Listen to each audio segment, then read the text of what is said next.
Bonjour, bonsoir, j'espère que vous allez bien, que tout se passe bien pour vous. Alors l'audio du jour s'intitule La morale hollywoodienne, l'homme aligné par le bien contre le mal.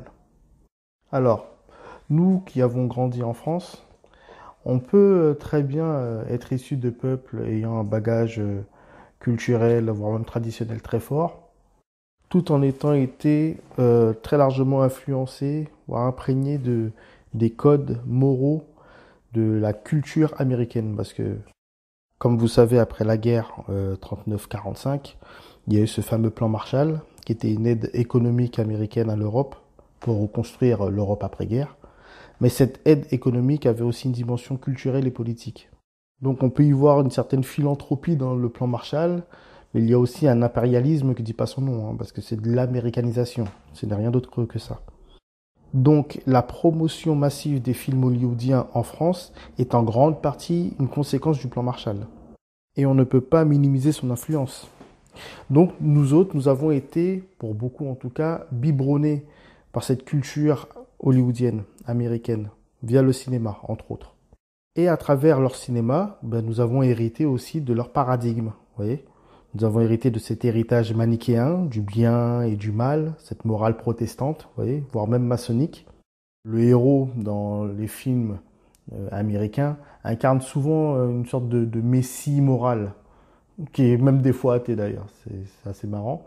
Et l'antagoniste, lui, incarne le mal absolu. Et bien, à force de visionner ce genre de film, et depuis tout petit, en tout cas pour beaucoup d'entre nous, et ben on en arrive à épouser les codes. Et cette réduction manichéenne des choses, c'est-à-dire très binaire, le bien, le mal, le blanc-noir, cette réduction conduit à une vision dualiste du réel, pour nous tous, et qui est très étrangère à l'unité principielle de Dieu, la perception traditionnelle. Donc l'homme moderne est déconnecté de la réalité métaphysique, et il juge toute chose selon une morale, vous voyez, une morale émotionnelle. Et regardez bien, cela imprègne même les sphères religieuses, qui ont une dimension très protestante aujourd'hui malheureusement, où on peut y voir objectivement un paradigme aussi très binaire, très sentimentaliste, très c'est bon, c'est pas bon, très licite, illicite, halal, haram. Et un des symptômes forts de cet esprit moderne, c'est lorsque le sentimentalisme prend le dessus sur l'intellect. D'ailleurs, regardez bien, le cinéma américain arrive parfois à nous faire pleurer sur le sort d'un personnage d'un film, mais on arrive à être indifférent à l'injustice réelle. Donc c'est vraiment une machine de destruction massive, j'ai envie de dire. Ça dérègle, ça transforme littéralement les hommes, avec un grand H, hommes comme femmes. L'humanité d'aujourd'hui, en tout cas en Occident, est malheureusement régie non pas par son intellect, ni par la rationalité, qui est déjà en dessous de l'intellect, mais par l'émotion. Et arrivé à cet état, malheureusement, l'être est totalement perdu, il est totalement désaxé. Et il tombe dans un relativisme très poussé. Il va relativiser le bien, le mal, pour défendre ses petits intérêts égotiques, sous le coup de l'émotion, encore une fois. Bon, je vais essayer de la faire courte en donnant un exemple très parlant, je pense pour tout le monde. Le transgenrisme, par exemple, est une idéologie purement sentimentaliste et émotionnelle. Du point de vue de la rationalité, ça n'a aucun sens, aucun poids, et du point de vue de l'intellect, encore moins. Bon, alors maintenant, je vais revenir sur ces deux notions, le bien et le mal, vous voyez, cette vision binaire et manichéenne qui nous a totalement perdus. Il faut savoir que Dieu est au-delà du bien et du mal. Dieu, qui est le principe absolu, ne peut pas être réduit à une fonction morale. Vous voyez, il est au-delà de toute opposition, parce qu'il est un, il est seul, il n'y a que lui. Donc, si on dit qu'il n'y a que lui, Dieu ne peut pas être le bien. Car étant donné que le mal existe, cela fait deux existences. Et c'est un non-sens. C'est un non-sens absolu. Il ne peut pas avoir Dieu et quelque chose d'autre, étant donné que Dieu, c'est le tout. Vous voyez, c'est le parfait. Donc l'idée de nous faire croire que Dieu est le bien et que le mal serait par exemple Satan, c'est une hérésie. Le combat du bien contre le mal, ce n'est pas le combat de Dieu contre Satan. Car il n'y a pas deux principes. Il n'y a qu'un principe suprême qui est Dieu. Et d'ailleurs, le bien n'a de sens uniquement parce qu'il y a le mal. S'il n'y aurait pas le mal, on n'aurait pas pu savoir qu'est-ce qu'est le bien, et vice-versa. Donc le bien comme le mal jouent une fonction dans l'ordre cosmique. Donc Dieu est au-delà de toute opposition. Et dans cette dualité bien-mal, on peut considérer que Dieu est la complémentarité des deux. Donc on peut être sûr et certain que tout ce qui arrive ici-bas, bien comme mal, c'est la volonté de Dieu, parce qu'il n'y a que lui. Par contre, on peut considérer que le bien, c'est ce qui est conforme à l'ordre divin, c'est ce qui s'aligne avec le principe, ce qui contribue à la réalisation de l'être, si on veut. Et le mal, lui, c'est ce qui éloigne de cet ordre, c'est ce qui déséquilibre, c'est le désordre. On peut dire que le mal est un défaut de bien. Vous voyez, c'est comme la dualité lumière et ombre. L'ombre n'est qu'un manque de lumière. Donc encore une fois, il faut sortir de ce faux dualisme moral moderniste. Le bien, le mal. Le bien et le mal sont des pôles relatifs. Vous voyez, c'est utile dans l'action humaine.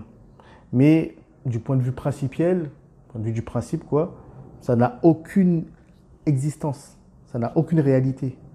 Car il n'y a que lui. C'est notre perception à nous qui nous fait voir le bien et le mal. Et cette vision manichéenne du bien et du mal, c'est ce qui a amené à l'athéisme. Parce que l'homme moderne croit être du bon côté, ce qui est logique. Et il va rejeter Dieu s'il perçoit un mal. Donc, il devient son propre législateur moral, vous voyez. Il devient son Dieu, il pense être Dieu lui-même, inconsciemment. Donc, cette fameuse morale hollywoodienne n'est pas neutre. Elle a façonné des générations entières à rejeter Dieu au nom du bien. Et c'est pour ça que j'insiste sur ce retour à la tradition. Parce que le retour à la tradition, à l'esprit traditionnel, exige de sortir de cette dialectique et de réintégrer l'unité du réel. Et le religieux également doit retourner à l'esprit traditionnel, parce qu'on peut être religieux et être moderne. Il y a énormément de religieux, l'écrasante majorité en tout cas en France, qui n'arrivent pas à sortir de cette binarité, de cette dualité, de ce manichéisme brutal, blanc-noir, bien, mal. Et pour sortir de cette vision réductrice, il faut pénétrer encore une fois l'esprit de sa religion.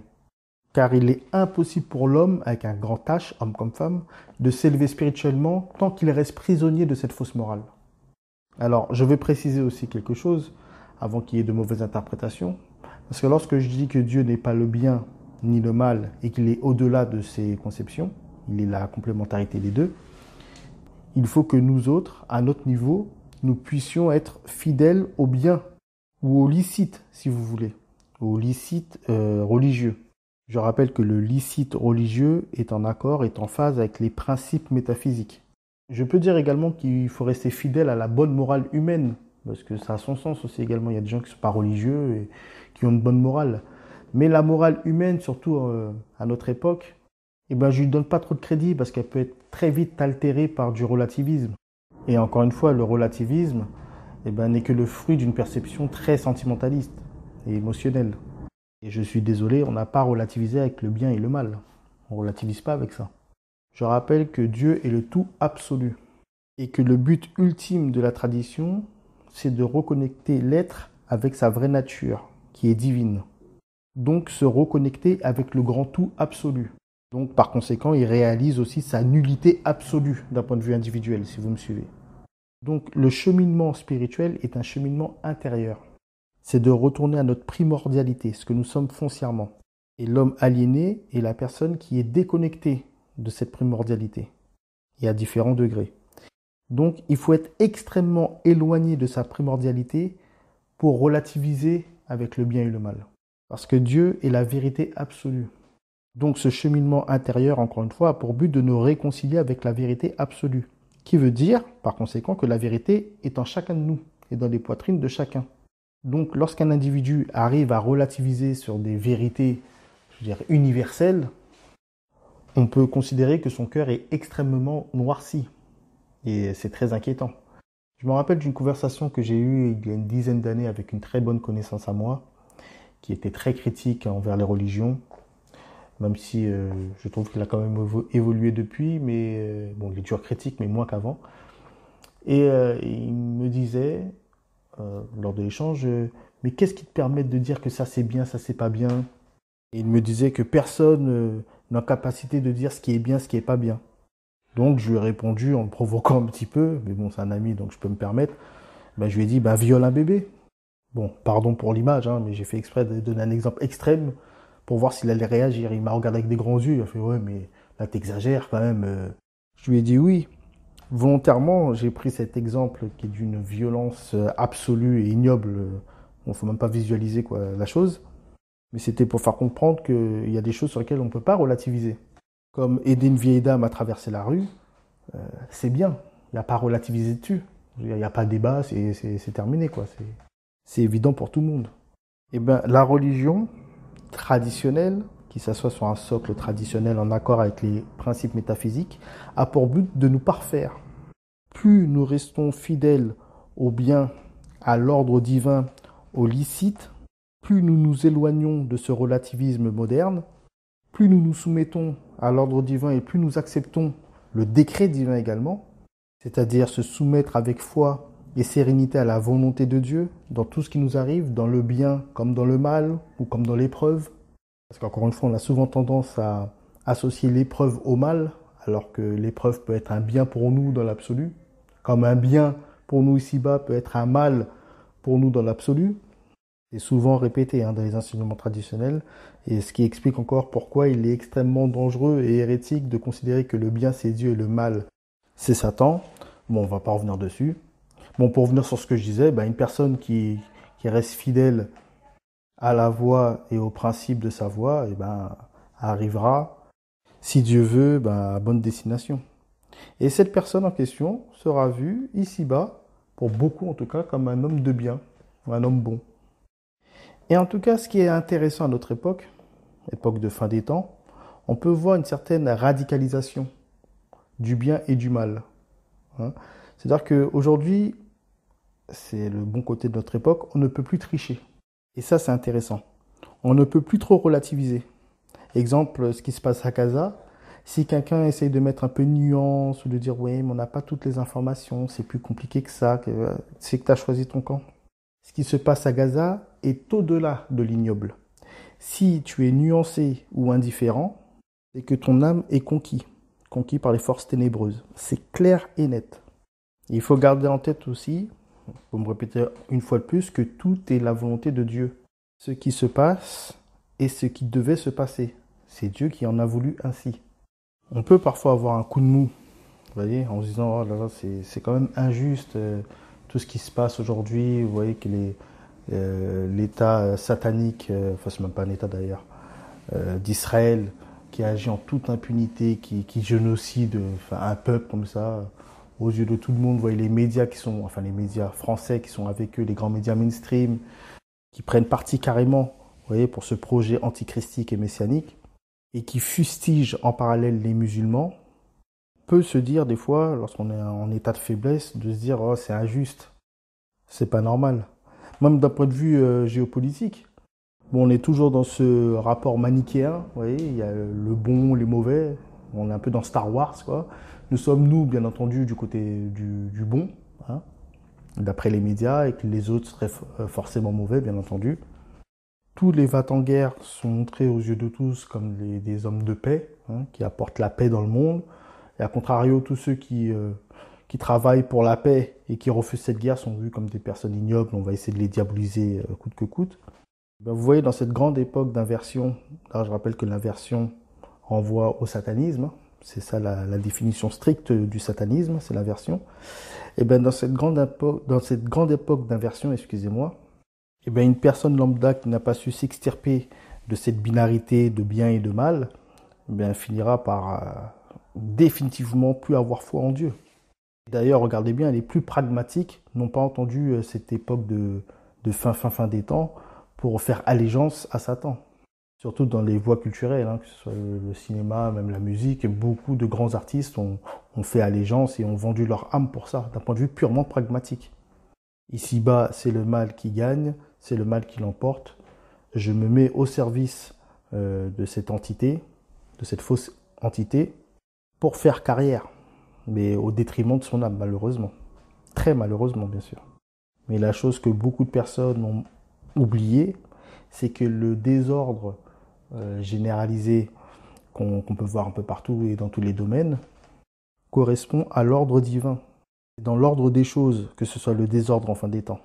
La personne sauvée sera celle qui sera restée fidèle jusqu'à la fin de sa vie au bien, au licite, à l'ordre divin. Lorsqu'un fruit pourrit, cela ne veut pas dire que le mal l'emporte sur le fruit. Et je peux faire le parallèle avec l'être humain. Lorsqu'un être humain décède, meurt, ça ne veut pas dire que c'est le mal qui l'emporte. Ce sont juste les lois divines. C'est la loi divine, c'est l'ordre divin qui est comme ça. Et raison pour laquelle nous devons rester fidèles à l'ordre divin. Parce que l'ordre divin, ce qui a trait au divin, ne périt pas. À notre niveau, nous devons rester fidèles à l'éternel, à Dieu, à l'impérissable, à l'immuable. Et donc se rattacher au bien ici-bas, c'est être conforme, pour me le répéter une fois de plus, à l'ordre divin. Donc nous devons rester fidèles à cela et ne pas participer au désordre ou au mal, si vous préférez. Donc il faut accepter les vicissitudes de notre époque, accepter la volonté divine, sans participer au désordre. Je terminerai l'audio en parlant d'un grand personnage qui est une de mes références. Chez moi, il compte beaucoup. C'est l'émir Abdelkader. Pourquoi? Parce que c'était un homme d'une qualité exceptionnelle, un très grand spirituel, mais aussi un très grand combattant. Et son histoire, symboliquement, est très parlante. Pourquoi? Parce que objectivement, il a perdu militairement face à l'armée coloniale française. Il a été contraint de se rendre en 1847, après des années de résistance. Il a été aussi trahi par les autorités françaises qui n'ont pas tenu leurs promesses. Vous voyez. Donc on peut considérer d'une certaine manière que son combat, d'ici-bas, est un échec. Mais il est resté digne, ferme et fidèle à Dieu tout au long de l'épreuve. Il n'a jamais sombré dans la haine ou la vengeance, même après la défaite. Il a sauvé des chrétiens lors des massacres de Damas, au nom de la justice. Donc toujours fidèle à l'ordre. Et d'ailleurs, il a même fini ses jours à Damas dans l'adoration, dans la contemplation. Bon, c'est un homme d'une qualité exceptionnelle. Donc oui, on peut considérer qu'il a perdu un royaume terrestre, si on veut. La guerre d'ici-bas terrestre, il a perdu. Mais il a gagné un rang spirituel extrêmement élevé auprès de Dieu. On peut considérer qu'il a échoué à la petite guerre, mais il a gagné la grande guerre, la vraie guerre, la seule guerre, la guerre essentielle, qui est la guerre de l'âme. Toutes ces anecdotes sont là pour faire comprendre que l'homme bon n'est pas forcément obligé de gagner la guerre ici-bas. Et c'est cela qui prend à contre-pied la morale hollywoodienne. Tous les grands films hollywoodiens, même les blockbusters, tout ça, on attend toujours le héros gagner à la fin, le gentil gagner à la fin. Et ça nous a façonnés d'une certaine manière. Alors que dans la vie d'ici-bas, non, c'est pas comme ça. Et le fait que le bon peut échouer ici-bas ne doit pas nous faire perdre la foi. Nous devons faire preuve de constance, comme l'émir, et rester fidèles jusqu'à la fin. Rester fidèles à l'ordre, ne pas participer au désordre, tout en acceptant la volonté divine. C'est notre combat ici-bas. Sur ce, je ne vais pas rester plus longtemps. J'espère ne pas avoir été trop long ou trop confus. N'hésitez pas à liker l'audio et à partager l'audio si vous avez trouvé mes propos pertinents. Et je reviendrai très bientôt, si Dieu veut, avec un nouveau sujet. Paix sur vous tous. Retour à la tradition. Ciao.